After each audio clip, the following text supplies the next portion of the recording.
Inspired by the life of the savvy and ambitious Colombian businesswoman Griselda Blanco comes a new Netflix original limited series. Griselda tells the story of a devoted mother who, with her lethal blend of charm and relentless savagery, creates one of the most powerful cartels in history. Witness Sofia Vergara's captivating transformation into the godmother of the underworld. Griselda, now streaming only on Netflix. Lucky Land Casino, asking people, what's the weirdest place you've gotten lucky? Lucky? In line at the deli, I guess? Aha, in my dentist's office. More than once, actually. Do I have to say? Yes, you do. In the car before my kids' PTA meeting. Really? Yes. Excuse me, what's the weirdest place you've gotten lucky? I never win and tell. Well, there you have it. You can get lucky anywhere, playing at LuckyLandSlots.com. Play for free right now. Are you feeling lucky? No purchase necessary. Void where prohibited by law. 18 plus. Terms and conditions apply. See website for details.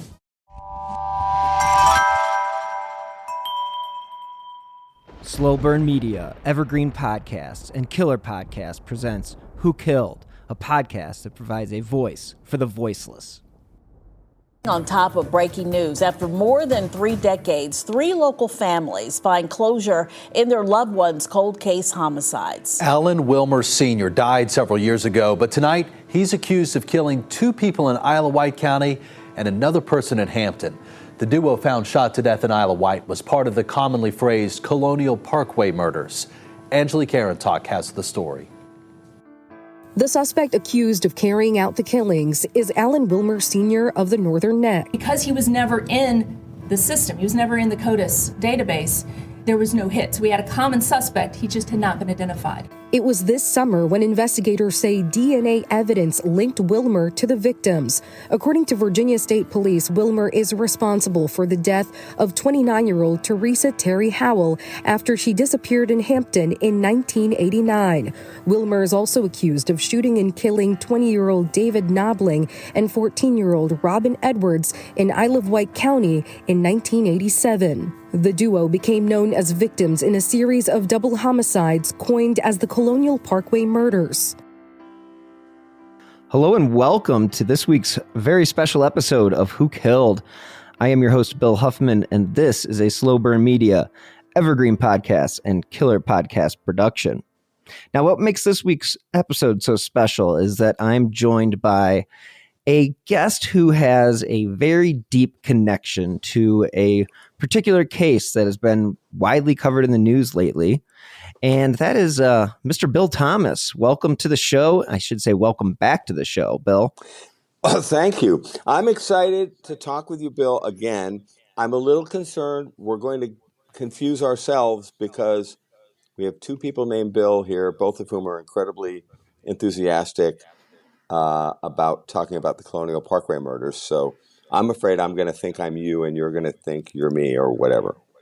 Yeah, we might go into some sort of, Twilight Zone type of territory. So you never know. X-Files maybe approaching. But the case, man, this is a humdinger, and don't use that word very often. Don't know why I used it there, but I replayed some of the episodes that we did before about this case just recently, just so the audience could get a kind of a refresher on what it was that occurred in the 1980s.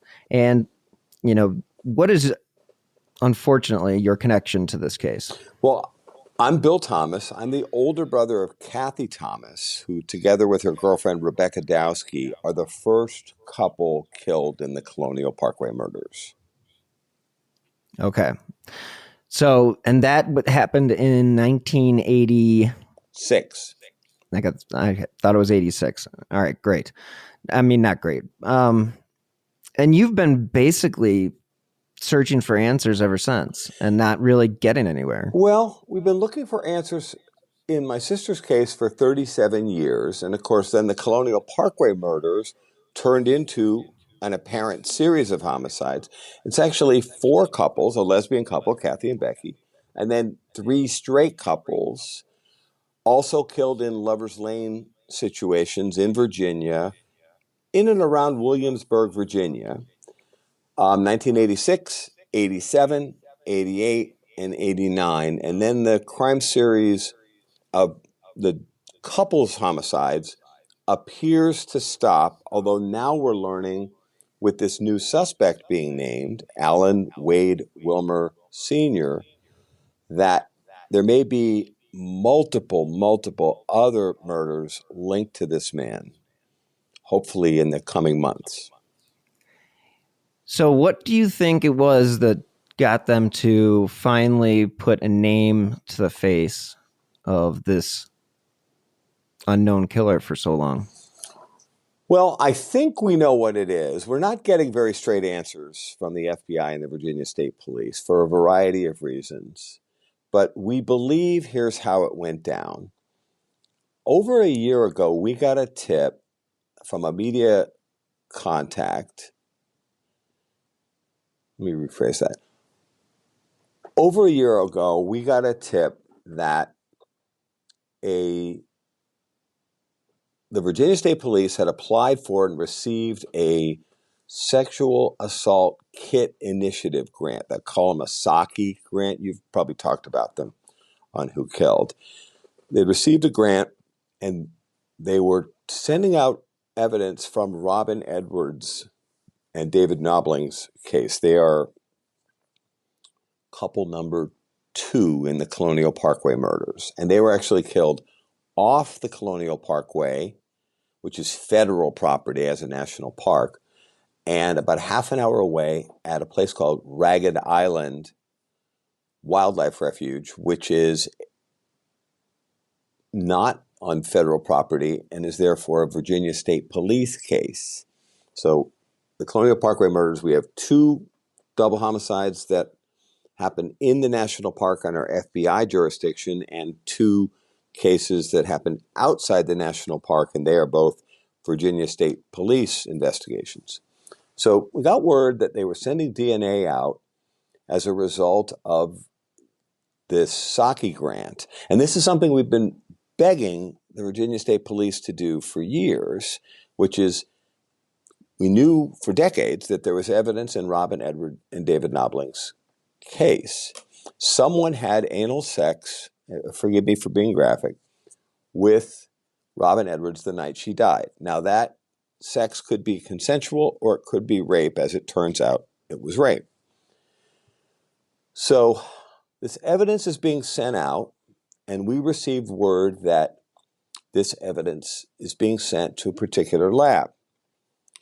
We were not happy with the choice of the lab, and I'm not trying to criticize anyone or throw a hardworking DNA lab under the bus, but our advisors were telling us behind the scenes they didn't think this particular lab was the best choice for the particular kind of testing. The evidence in Robin Edwards' body, which was semen, was very badly degraded because their bodies had been exposed to seawater for 3 days after they were murdered. They were dumped in the water on the James River, but it was flowing out towards the Atlantic Ocean. And it was also a very small amount of DNA, and it's 35 years old at this point. So it's highly degraded, very small.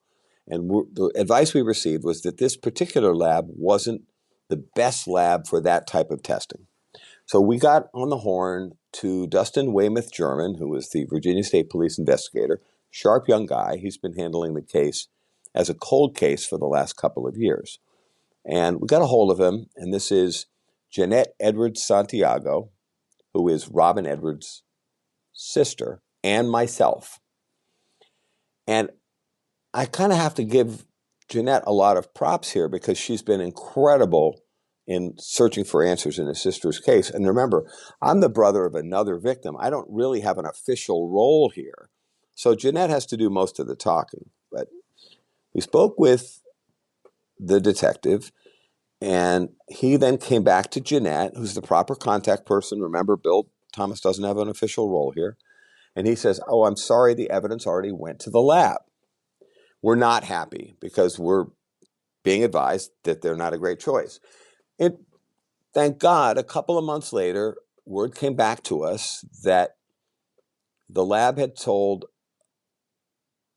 the investigators and the Virginia Department of Forensic Science that they couldn't get a profile from the available evidence. And this was what we've been told by our advisors, that they weren't going to be able to get a profile. The thank God part is the evidence was not consumed. Over the years, different tests have been done on this evidence, and we believe that that was one of the reasons why there was such a minuscule amount left. And we actually thought this might be our last shot. So, as we understand it, the evidence came back to Virginia DFS and was sent to another lab, also unnamed, and they got results. And then at some point through that testing process, they identified who this individual was. And they then got a match against a second homicide of a lovely young woman named Teresa Howell, who was murdered in Hampton, Virginia in 1989. So now they had Alan Wade Wilmer Sr., who died in 2017. He was a waterman. We'll get into a little more detail in a minute, I'm sure. He is now linked officially through DNA to the murder of Robin Edwards and David Knobling in the Colonial Parkway murders, as well as the murder of Teresa Howell in Hampton, Virginia. They believe that he might have met Teresa Howell at a nightclub, and she was also raped and murdered. The big X factor, which somehow was not mentioned at the press conference, was this is not the first time Alan Wade Wilmer Sr. has been on law enforcement's radar in the Colonial Parkway murders. I mean, this is one of those moments where you go, I think as an investigator, you're probably like, oh, blank. And then as a family member, you're probably like, oh, blank. And the thing about these types of situations when you run these tests is that you do not run them unless you have a pretty good idea that you're going to get results. And with the fact that it's such a degraded DNA profile and it's 35 years old, as we know, and I've covered the Mihalovic case, which is 34 years old. And that one is basically the same type of thing where it's they have just a bit to use. And if you send it to a lab that you don't have faith in, then yeah, clearly you're going to be PO'd. And it is something that as a family member, I can only imagine what you go through. And then when you hear that the name has been on the radar before, you're going WTF. And what was this connection that he had prior? Well, the very unfortunate part in all this is, of course, the fact that this suspect, Alan Wade Wilmer Sr., who is now confirmed as a serial killer by the FBI's definition. If you kill two or more people in two different incidents, that officially makes you a serial killer. And right now we know that Wilmer killed 3 people in 2 different incidents. Very unfortunate. On January 8th, 2024, the Virginia State Police, Hampton, Virginia Police Department, and the FBI announced there's going to be a press release. It's very oddly worded, and a number of media contacts told us this. It doesn't mention the Colonial Parkway murders, even though one of the murders is a Colonial Parkway murders case. It refers to them as the Isle of Wight murders, and I have to tell you, I've been living this case for 37 years. No one ever called the Robin Edwards, David Knobling case the Isle of Wight murders. It's like they made up a new name. I was going to say, was it sweeps week and they needed something special to juice it up? Well, and additionally, the media advisory that goes out, which has been shared with me now, goes out to area media, and it doesn't mention the Colonial Parkway murders, and it's very oddly worded. It says something like update on cold cases or something like that.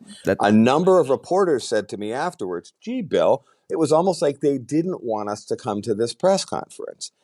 And a number of people said to me, if they had said Colonial Parkway Murders, which is what this was really about, there would have been a massive turnout from not just Virginia media and local media, but national media as well, because a lot of people know about the Colonial Parkway Murders. So it was a very, very strange press conference. Putting that aside for a second, the thing that really disturbed us, and I'm talking about the Colonial Parkway Murders families, not just me, was that there was no mention of the fact that Alan Wade Wilmer Sr., the now identified suspect, who is deceased, was suspect number one in the disappearance of Keith Call and Cassandra Haley in 1988. And somehow that doesn't get mentioned at the press conference. And one of the reporters who's been covering this case since back to 1986, a television reporter, very sharp guy named Andy Fox. And Andy Fox has been covering this case since my sister's death in 86. He knows a lot about this case. He asks at the press conference twice, something along the lines of, may we ask when Alan Wade Wilmer Sr. first moved onto your radar? And the Virginia State Police spokeswoman leading the conversation says no. That's all she says. And he asks the question a second time, as reporters often do when they're getting stonewalled, which was clearly what was happening. Mm-hmm. And she says no a second time. The families are going berserk because we know now that Alan Wade Wilmer Sr. was suspect number one in the disappearance of Keith Call and Cassandra Haley in 1988. And somehow it's not being mentioned. And they're sort of trying to paper over the fact that this has happened. I'd like to tell you the story about how Wilmer was questioned by the FBI, served a search warrant, which provided valuable information, given a polygraph examination, and then they let him go. And this is in 1988. So I always have to do my mental math here. We're talking about 36 years ago. They had this man and they let him go. So you got to wonder what this polygraph test would have consisted of. Yeah. Well, let me give you a little bit of background about how we get to the let's polygraph do it. exam, Absolutely. if that's okay. So in April 1988, in April 1988, Keith Call and Cassandra Haley went missing on their way home from a college party at Christopher Newport University. Oddly, Keith Call's Toyota Celica ends up on the Colonial Parkway. And the Colonial Parkway is not on their way home from the party to where they're headed, which is the Grafton area of Newport News, which is not far from the Colonial Parkway. But this place where the car is found is 15 to 20 minutes out of the way between the party and where they were headed home. And they had a 2 a.m. curfew, which kind of makes me smile. These are young people, freshmen in college. So Keith and Sandy's car is found on the Colonial Parkway. The FBI realizes they have a serious problem at this point. It's 1988, this spring. They've already had 2 double homicides. The first, my sister Cathy Thomas and Rebecca Dowski, their bodies are found in my sister's Honda Civic on one of these little half-moon pull-offs along the York River in the Colonial Parkway. These are big makeout spots where couples, gay and straight, go to be alone. And it's very lightly patrolled, and everyone knows you can go to the Colonial Parkway and, make out and be left alone because it's private. Yeah, it's very private. So the FBI... Desolate, we should say. Yeah. The FBI is investigating Cathy and Becky's murder. And then they have a second couple a year later, Robin Edwards and David Knobling, a couple we were just talking about, who were killed at Ragged Island, about a half an hour away. And that's the Virginia State Police case. Mm-hmm. But now a third couple has gone missing, Keith Call and Cassandra Haley. And the FBI realizes they have a serious problem here. They got 2 couples already dead. That's four people. And now we have another couple that's gone missing. And the car is found on another one of these little half-moon pull-offs. Keith's car is sitting there in a very similar fashion to the way Cathy Thomas, my sister's Honda Civic, was found about a mile away and only a year and a half before. They recognize they have a problem. They do a full court press. They put a whole bunch of agents on this case, and they all are staying at a motel along the Colonial Parkway. They book the entire thing, and they're staying there 24/7, and they're working this case. Where's this missing couple? Now, remember, this is a pre-internet, pre-cell phone environment. Sure. And I know you and I have been around long enough to remember I mean, fax machines existed. We know that, right? Yeah, but no cell phones. Well, maybe bag phone. If you were a drug dealer or a spy. No, come on. Let's not paint all drug dealers into a corner. Jeez. But for the most part, no one had a cell phone. And this is pre an internet environment. Exactly. So what happens is they are getting reports about a truck that is seen on the Colonial Parkway repeatedly the night Keith and Sandy go missing. And that truck is cruising all of the half-moon pull-offs along the Colonial Parkway where the couples go to make out. A number of people report this very distinctive truck. And this truck is a one-of-a-kind. It's described as blue-green, flat side, with writing on the doors that's faded, a little hard to see what it says. And it has a very large rig on the back. To my eye, as a civilian, it would look like a tow truck. But what it really is the tongs and winches that are used for crabbing and oystering. There's a lot of watermen in this area, and this becomes very important. So they're getting multiple reports that people saw this very unusual truck going from one pull-off to another the night that Keith and Sandy go missing.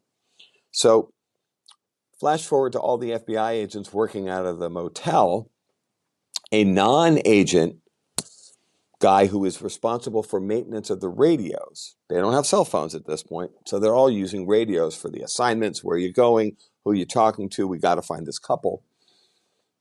The radio operator, maintenance guy, gets on the radio and he says, guys, I'm driving on the highway, not too far away, and I'm next to the truck you guys have been talking nonstop about on the radio. He describes the truck. The agents say, that's the one. This is truly a one-of-a-kind truck, and we'll include pictures and all that stuff. It's very striking. And he says, it is. I can get the license plate. And the license plate is very striking. It's a Virginia plate, and it says E.M. Raw. Edom Raw, which, of course, is a sexual innuendo, as we all know. And it's an oystering joke, if you will. So he gives the Didn't know the full context of that joke until you just explained it to me. Well, but hey, some things go over my head every once in a while. And that's because you were a church-going lad. Oh, yeah. As a youth. As a good northerner I was. Yeah. Uh-huh. So he radios all this in. So now they have the very good description of the truck and a license plate, which is a vanity plate on top of everything else. So 4 days after Keith Call and Cassandra Haley go missing, 2 FBI agents roll up on this man's house. He lives up in what they call the Northern Neck, which is up on the Rappahannock River. And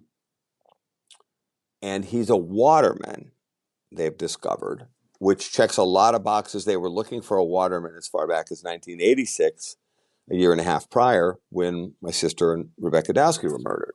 Now, just for the listeners' point of view, the term waterman, it's described in other articles. He's a fisherman. So basically what you're saying is he was involved with, catching and, that was his line of work. Yeah, watermen usually refer to in that part of the world of Virginia, they call it the Tidewater area because there's all these rivers and inlets that run in. The James River, the York River, both of the incidents we're describing along the Colonial Parkway are along the stretch next to the York River. The waterman usually refers to someone who fishes for crabs and pulls oyster and sometimes fishes for regular fish.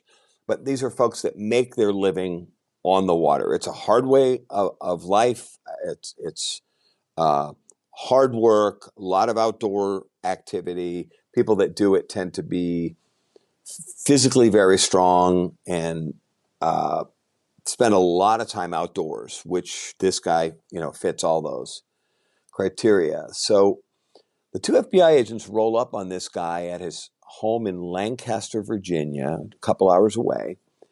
And they're immediately suspicious because when they pull up in his dirt driveway, he is washing out the same truck using some sort of solvent, and he's repainting the interior of the truck and the back area where the rig is, the bed of the truck. That wouldn't surprise me, but the interior surprises the hell out of me. Well, and you got to take a look at this truck too, Bill. It's a beater. It's a work truck. This is not some fancy 4x4 like you see motoring around these days. This truck is banged up and faded and it, spray painting the interior and the bed of the truck. Immediately they regard this as highly suspicious. Sure. They I'm looking at it right now, and yeah, it kind of looks like Sanford and Son. Yeah, exactly. That's a good example. So your younger listeners may say, "Who are Sanford? Yeah, who the hell is Sanford and Son?" Google it. Yeah, Red Fox, change your life. It's a work truck, but they are very, very suspicious. The agents question him, and they go back and they immediately sit down with their superiors, and they come back with a search warrant, and they search his. I've heard trailer, I've heard modest home, but I've seen pictures. It's a small house that he lives in with his brother, and they successfully search the property, and they seize guns, handcuffs. This is very important because they believe handcuffs were used in Cathy and Becky's murder a year and a half prior. Correct. An extensive collection of pornography. Now, our friends from retired FBI profilers are flipping out at this point when we talk about this in the present day. They're like, these are a lot of red flags here. I'd say so. But these agents in 1988 are convinced they've found the Colonial Parkway killer. And they think he's good for Cathy Thomas, Rebecca Dowski, Robin Edwards and David Knobling, and the disappearance of Keith Call and Cassandra Haley. They bring this man, Alan Wade Wilmer Sr. There's a junior, by the way, who was 8 years old when all of this is happening. So that's why I'm being so clear to always say senior. There's a son who unfortunately is named Alan Wade Wilmer Jr. Yeah, it's like why we use the middle names when describing killers. Yeah. It's because you don't want to you want to make them distinctive to somebody else. Right. So occasionally I will say Wilmer, but I always mean senior, unless otherwise specified. They bring Alan Wade Wilmer Sr. and another unnamed man, whom I believe to be the brother, but I don't know that for sure. They bring them in for polygraph examinations. And this is where things go south. The polygraph examiner they're using, and I know his name, but I'm not going to say it on the air right now, is the top guy at the FBI. He's probably the number one guy, certainly on the East Coast. He's done all the top spy cases. And there were a bunch of spy cases that broke out of Norfolk because of the massive military and CIA presence in that part of the world. He broke or helped break those cases. So he did all of these super high profile spy cases. He gives the two men lie detector tests, polygraph examinations, and my understanding from sources inside the investigation is that they passed the first one. Now I'm hearing there may have been a second test and the results were inconclusive. And we discussed with a national polygraph we discussed on Mind Over Murder just recently with Lisa Ribicoff, who's a nationally known polygraph expert, problems in polygraphy, as it's called. But I'm told there may have been a second test, which is inconclusive, which Lisa tells me is either, it doesn't say anything. It doesn't say lying or the truth. It says we can't tell. But the FBI dropped these two as suspects as a result of them passing the first lie detector test. And we're floored at this point to learn all of this because I had heard, and now people are coming out of the woodwork, Bill, as you can imagine, since all of this news is broken that the Colonial Parkway Murders case is now coming together and that suspects, even though they're dead, are being identified. The FBI and the National Park Service, who run the Colonial Parkway, have received dozens of reports back in the 1980s about very frightening encounters with a man driving the same truck, which is a one of a kind, matching his physical description. This man, Alan Wade Wilmer Sr., and we'll include pictures and that sort of thing. We've done a lot of this stuff on Mind Over Murder as well. He's very physically distinctive. He's only 5'5" tall. He weighs 165 pounds. He's very I was going to ask you how built. big he was. Well, he's not physically tall at all. He's 5 inches shorter than the average man. He's got a sort of sandy blonde hair and a neatly trimmed beard. But he's 5'5" tall and really heavily muscled. I actually think of him as like Popeye the Sailor Man from cartoons from when we were kids. And he's a very distinctive guy. So he's driving a distinctive truck. He's using a very distinctive boat, the Denny Wade, which is his fishing boat, which he often lived on for weeks or months at a time, which put him in the tidewater area that we're talking about. And then he's physically very distinctive. But here's where, again, we run into serious problems in this investigation. Despite the fact that the National Park Service and the FBI had received dozens of reports of extremely scary encounters with couples and this man in this truck, matching his physical description and barely able to see over the top of the Datsun B210. It's been described to me in one incident that's now people are coming back to us 30-something years later and saying, I told the FBI or I told the Virginia State Police or I told the National Park Service that this had happened to us. I can't believe they never went back and revisited the Wilmer lead. But he walked.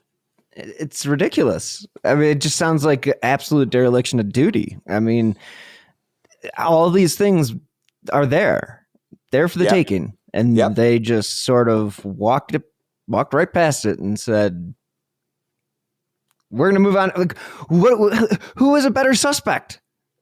Like, why would you go and take all the, you have a guy that's literally going around and stalking, I can use that word, stalking these areas. They have him, they're following him. They're really doing the, gumshoe leather detective work. 24/7 work, staying in the hotel. That is awesome. It's great. That's what you want to hear. You want to hear them do that. And hey, guess what? They found a guy, and they got a guy that they think is really good for this case. And somehow they F it up. It's just like, I can't imagine, again, I've said this at the beginning, But what the hell you have to be feeling when you know that this guy was so damn close to being caught and could have saved you 30 plus years of grief? Well, and it gets worse, Bill, unfortunately.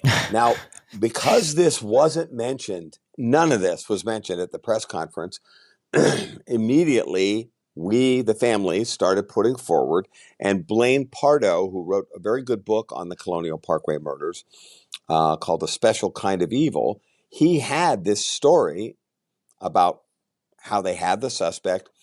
In his book, he changed the license plate just slightly because his publishers insisted you can't put information out about a suspect, with his vanity plate.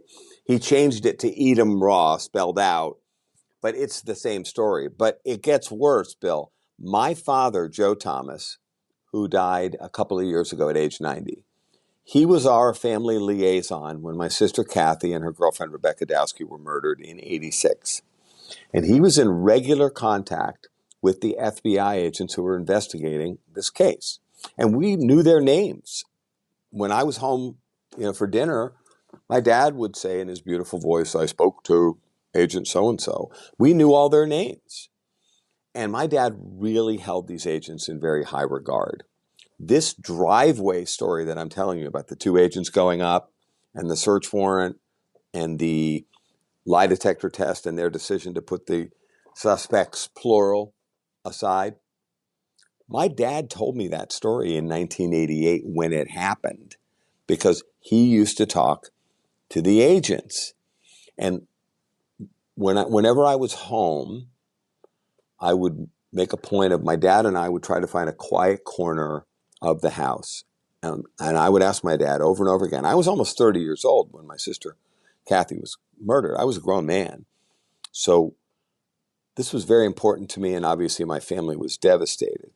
My dad and I would look for a quiet corner in the house so my mom could not overhear this conversation. She was, as you might imagine, devastated by losing her only daughter, her youngest child, and her best friend in one night. She was literally never the same. So my dad and I would try to find a quiet corner. My dad would tell me, "I spoke to Agent so-and-so," and he'd fill me in. And he told me the story about them letting the suspect go. And I was like, what? Well, years later, when we were working on a television series called The Lover's Lane Murders for Oxygen about the Colonial Parkway murders, I was involved in that production as a consulting producer. We went twice to visit with many, many different people who worked this case or family members. We actually shot the show twice. It was put aside, and then we actually went back a year later and we reshot every interview a second time. It's television. But as part of that, I went to Irv Wells' house. And Irvin, Irvin Wells, is a wonderful man. He was the retired special agent in charge of the Norfolk field office for the FBI. He ran the investigation into Cathy Thomas and Rebecca Dowski and the disappearance of Keith Cull and Cassandra Haley. Because I didn't have to set up cameras or lights or any of that stuff, I was there as a consulting producer, which is sort of a subject matter expert. Irv and I spent 3 to 4 hours together on 2 separate occasions. We talked about all sorts of stuff involving the case. Irv, who passed away in 2022, was a wonderful guy. And he even told me privately that failing to solve the Colonial Parkway murders was the single greatest disappointment of his 30-year FBI career. But this is the important part. When we sat down on 2 separate occasions for 3 or 4 hours at his home in Virginia Beach, he told me the driveway story. The whole thing. How the suspect moved onto the radar, how they found him, the driveway visit, so we actually called it the driveway story. And then the search warrant, and then the polygraph examination, and letting the suspect, or suspects plural, go. So I've heard this story multiple times over the years, since as far back as 1988. What I'm completely baffled and infuriated about is, Bill, how could they not revisit this suspect when he checked so many boxes? And even after they let him go, they were hearing from more and more couples coming forward saying, that guy terrified us on the Colonial Parkway, pulled us over, or we were already stopped, demanded our driver's licenses. He wasn't a cop. He was wearing like a work uniform, like a mechanic would wear. Like a Michael Myers. Yeah, or a waterman would wear. And, being very, very aggressive. And let's not forget, Robin Edwards and David Knobling were shot. So he's using a gun to establish control, we believe. And what he was trying to do in these assaults on these couples was he was always trying to get them to roll down their windows. And word had gotten out, and law enforcement was advising people at this point, after 2 brutal homicides in these Lover's Lane situations, they were advising people, do not stop for anyone on the Colonial Parkway. Leave the Colonial Parkway because it's very, very isolated and no lights, no service stations, no nothing for 23 miles. They were telling people, drive off the Colonial Parkway if someone tries to pull you over, and drive to a populated location like a convenience store, a gas station, or something before you even stop. And if you are stopped on the Colonial Parkway, slip your driver's license out like through a little window crack at the top, but do not open your window or your door to anyone, even someone that appears to be a police officer. So I can't believe they let this guy slide. I was going to say, they're sending out these warnings about this individual, but yet there seems to be a disconnect in connecting him to the actual crimes. Like, clearly he's a suspect, and clearly they're concerned about him being the guy and committing more murders. Otherwise, why the hell are they telling the public, don't do this stuff? And I know that we talked about it back in, years back about with Cathy's case. I mean, the fact that they were controlled, there had to be a control measurement, meaning like they had to have a gun or a knife or something along those lines to get these people to do the things that he did. Right. Now, was in one of these cases, in one of these killings, was there a sex toy found at one of these? No, what you're thinking of is in the 1996 murder of Julie Williams and Lolly Winans up in the Shenandoah National Park. That's what I'm thinking of. A sex toy was found there. Now, so, while you we're were talking about them, you were in that book, right? Yeah, you're talking about the book Trailed by Catherine Miles. Great which book. Is a fantastic book. And I've had her on. I'm in that book, and Kate and I talk frequently. By the way, that murder, Julie Williams and Lolly Winans, the FBI said publicly back in 1996. Admittedly, it's 10 years later, and it's 100 plus miles away, on the Appalachian Trail in the Shenandoah National Park. But there are substantial similarities. That was the expression that the FBI used. Again, it's a national park, so they're the lead agency. They said substantial similarities were being looked at between the Thomas Dowski murder and the Call Haley. And the murder of Julie Williams and Lolly Winans at the Shenandoah. And now I believe that if the FBI and the Virginia State Police do their jobs, and that's a big if, I believe that Alan Wade Wilmer Sr. will be linked to a number of unsolved rapes and murders in Virginia. He could easily be responsible for my sister Cathy and Rebecca Dowski's murder. Incident number 4 in the Colonial Parkway Murders series is the murder of Anna Maria Phelps and Daniel Lauer. Their bodies are found at a hunt club just off Interstate 64. This man is an avid hunter and woodsman. And I know that law enforcement has had him under surveillance at different times as far back as 1985. And he's been suspected of being involved in a number of other rapes and murders. And somehow these agencies, I think from perhaps a lack of interagency cooperation, I'm baffled. This man I believe, has been raping and killing people, couples and singles, for 40 years.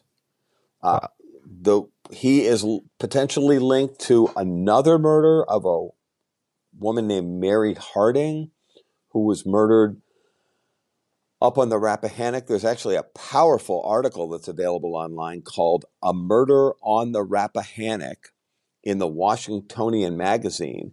And they discuss a situation where a man named Emerson Stevens was convicted of Mary Harding's murder, but actually Keith Wilmer, who is the brother of Alan Wade Wilmer Sr., was the leading suspect in that case.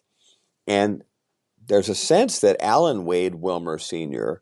may be involved in that murder as well. This woman was raped, murdered, and her body was dumped in the Rappahannock River with weights attached. And there's a thinking that his use of his boat may tie in directly. Almost every murder we've talked about so far on Who Killed Today are all directly next to very deep rivers that are regularly sailed up and down by crabbers, fishermen, and oystermen. And so the thinking is now that he used his boat as a way of getting around.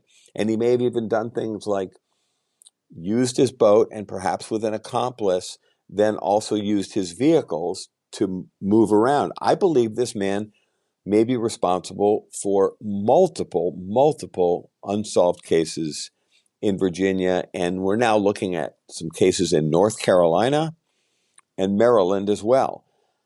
I don't think he stopped at the border. This man didn't stop for anything. I believe this man has been raping and killing people in Virginia with impunity for over 40 years.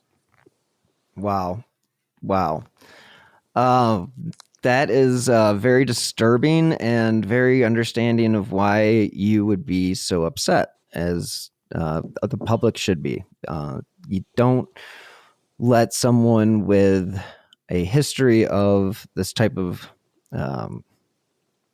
activity to get off your radar when it comes to murder, serial murders. I mean, what you're describing is basically a West Coast version of the, Golden State Killer. Exactly. And a number of experts behind the scenes are coming forward to me, and they are saying, these are retired law enforcement people for the most part, investigative journalists, people who have been working on this case for decades. They're saying to me, this goes much further than you have any idea, Bill. They've also said to me privately, you're on the right track. Don't allow yourself to be intimidated. And believe me, the pressure from law enforcement is on me and has been for months.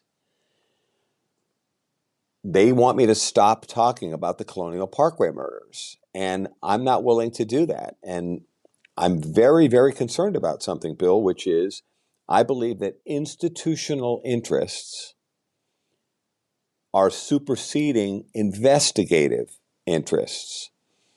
And law enforcement's failure to acknowledge the already established links in this case are confusing the public, and that's very deliberate in my opinion.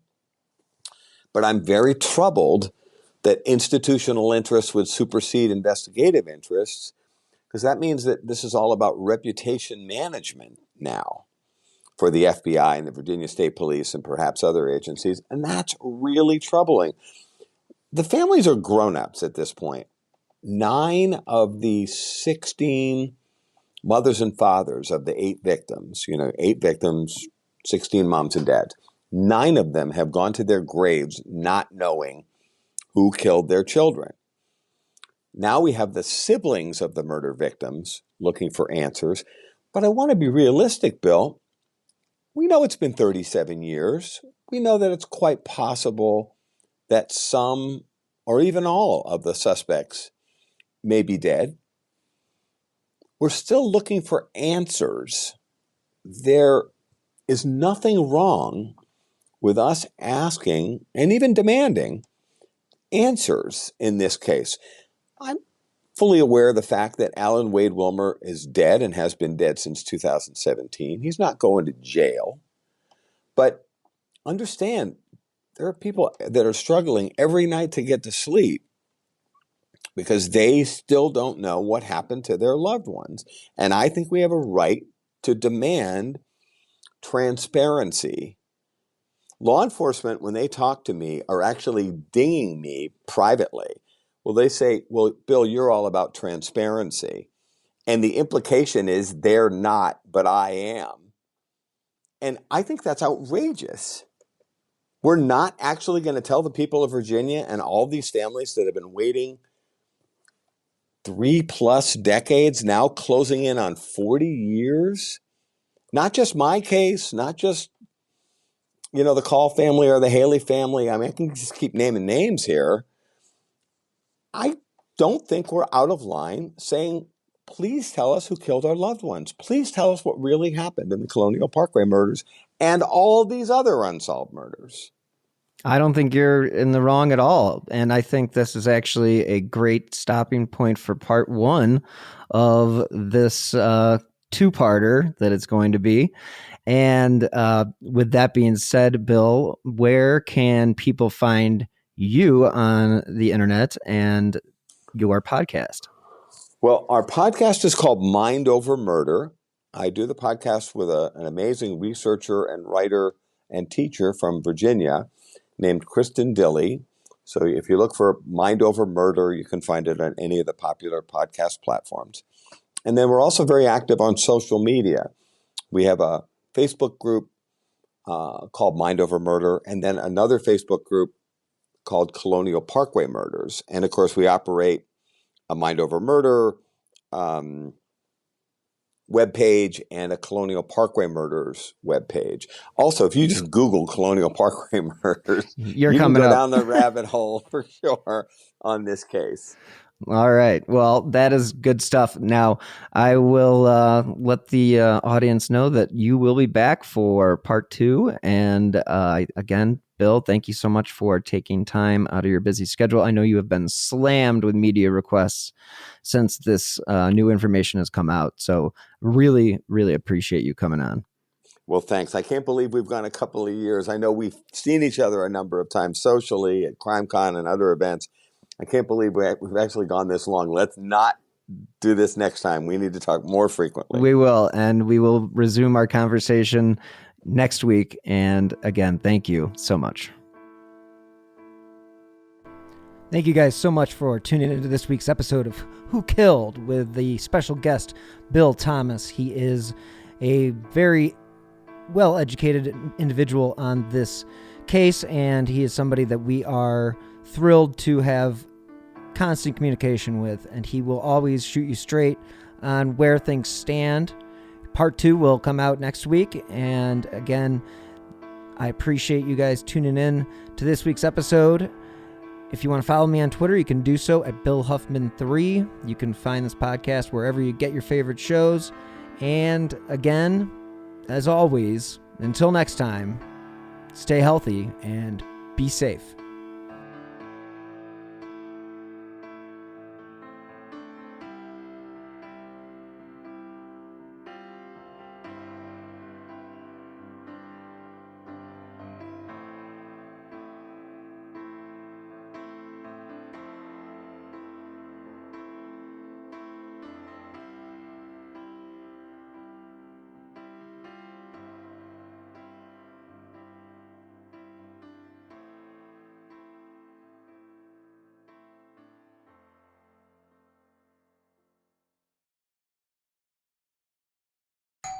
Wings are here. Oh, from?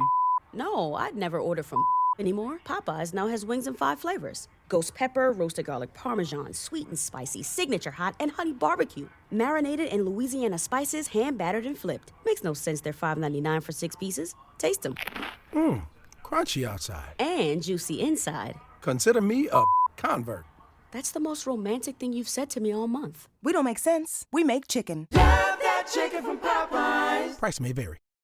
You might be surprised to know that not all serial killers are straight cisgender white men, and the victims of true crime are not a monolith either. She's Wendy and I'm Beth, and together we host Fruit Loops Serial Killers of Color, a true crime podcast. Together we take deep dives into the true crime stories about marginalized and minoritized perps and victims that often go untold. We also provide the context and nuance that these stories deserve. At Fruit Loops, we're serving up true crime with a side of history, society, culture, and some fun. Listen to Fruit Loops Serial Killers of Color on Spotify, Google Play, Apple Podcasts, or wherever you get your podcasts.